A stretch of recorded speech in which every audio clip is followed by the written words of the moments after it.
Today we're reviewing a Star Wars Edge of the Empire adventure module, the Jewel of Yavin.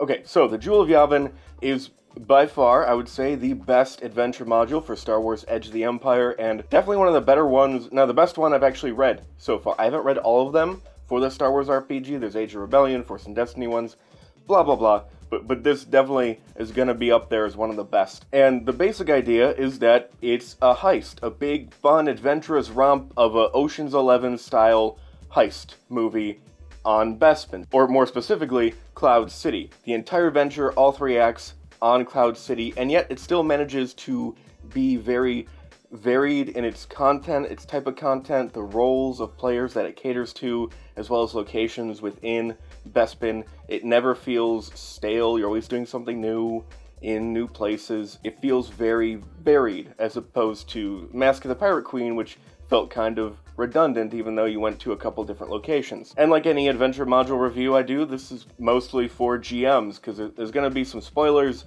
maybe just minor spoilers, but there will be spoilers, so players, shoo, this is enough for you. Okay, so the basic idea is the Jewel of Yavin is this big, expensive rock that gets toured throughout the galaxy, different museums. It's on display for a while. It's like the Stanley Cup, basically. It just goes on tour, you get to see it, take pictures.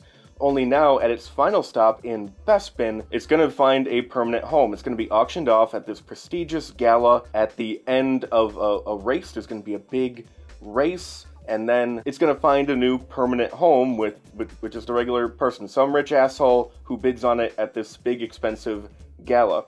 And so the player's job is to steal it before it gets sold off. And each of the 3 acts of the adventure covers the 3 basic steps of any good heist.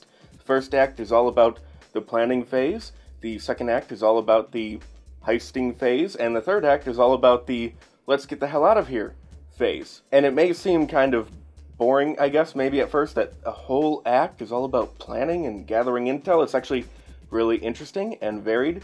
Let's see. So first, you case the joint. Obviously, you're going to steal it from the museum. There's going to be a museum heist break-in at one point in the adventure, and so you got to case the joint, get a sense of security and all that, about what you'd expect.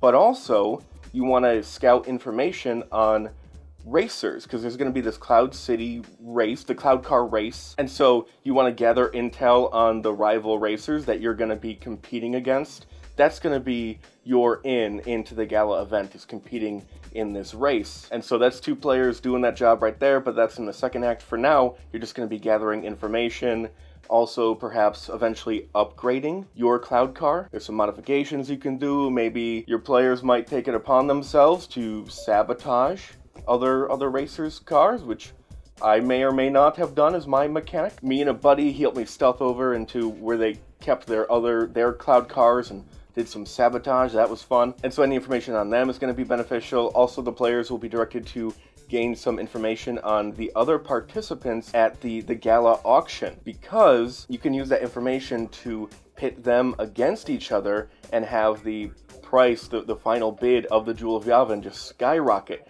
because the jewel itself will not be the only thing your players are going to try to steal on this adventure, which is kind of neat. They put that little bit of extra something in there. And there's other aspects to the planning phase. Second act, you do the actual race itself, the heist, and finally, in the third act, you have to escape. There's fun little twists. There's 3 big groups of enemies that are trying to prevent your escape, different reasons, or could be up to 3 different groups of enemies, and then you make the final escape. The third act is a bit shorter, it appears, than the others, but there's just lots of fun variety here. Plenty of stuff for combat characters, combat sprinkled throughout. There's a big fight chase towards the very end in a hollow zoo or hollow museum of sorts, which has some fun stuff to it. There's stuff for pilots, techies of all stripes, mechanics and hacking computer stuff as well. There's an interesting familiar face that serves as something of a obstacle. And that's not the only familiar face. There's also a Lando Calrissian. He makes an appearance as the Baron Administrator of Cloud City. I think this is the first time that a character from the movies was actually statted. There's also plenty of opportunity for someone who's good at navigating the criminal underworld to be useful, as well as someone who's more maybe from a high society background. You might fit in a bit better at the gala event. And yeah, there's just a wide variety of things to do, and players cater to and it's always changing things up. It's a fun adventure. The one thing I would watch out for as a GM is that it really makes sense for players to split up. I know that's a big RPG thing, never split the party, but it makes sense that you would want to split up, especially these types of movies. That's typically how it's done. Even in Star Wars, splitting the party, it's kind of a big thing in Star Wars. Anyway, if players have the tendency to want to split up, which it seems natural, you two case the joint. Me and him, we're gonna go get some information on people at the gala. This person's gonna do that and that. Make sure you're a bit extra prepared on the information gathering segment, or really just the first half of the adventure, because that's where most of the splitting up, if it does occur, is likely to occur. And it's gonna go a lot smoother the more familiar you are with that stuff, so you can bounce from group to group and not make it so that one group feels neglected. Do a lot of multitasking if you can. But for that, you have to take a bit more time to be a bit more prepared for this adventure, at least the first half of that adventure, than you typically would for most adventures, I'd say. And one thing I really like about this adventure that stands out is that at some point there is a big obvious seed. GMs, you'll know it when you see it. A big obvious seed for kind of changing gears a bit, or at least injecting a bit more Force-related stuff into your Edge of the Empire campaign.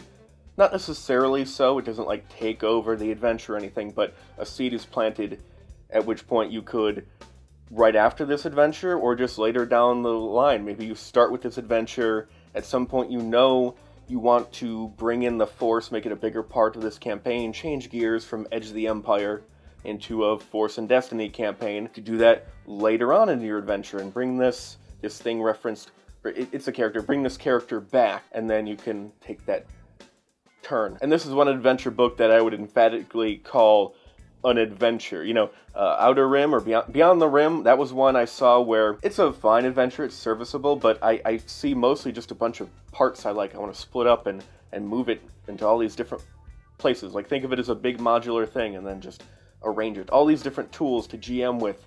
And also there's a wide variety of locations there across the galaxy. I saw it as a set of tools for the GM, a toolbox for the GM. This is just purely a solid adventure, and a really good one at that. I have no desire to split up any of this, although there's plenty of information on Bespin as a whole, separate in its Bespin information section, but also along the way you'll get more information about locations, and you have enough to really focus on Bespin if you want to keep doing stuff on Bespin, or maybe beforehand. It might be better to focus on doing Bespin stuff of your own type beforehand, and then you get the job to steal the Jewel of Yavin. Because as I said, the third act is escaping Bespin. It might be a good idea to perhaps stay away from Bespin for a while, depending on how all that goes. But anyway, great adventure. You can fit it in just about anywhere, anyhow. It's just lovely. It's great. It's wonderful. Buy it. Buy Jewel of Yavin. And if you do decide that Jewel of Yavin is right for you and you want to buy it or anything else, you can go into the link in the description of this video to the Amazon store. You click on it, you buy some stuff, I get a small commission from the sales. Helps out the channel because I can buy more stuff like this and talk about it. And then you decide if it's the right thing for you, and then you buy it. It's an endless cycle that gives me money and also you fun, I guess.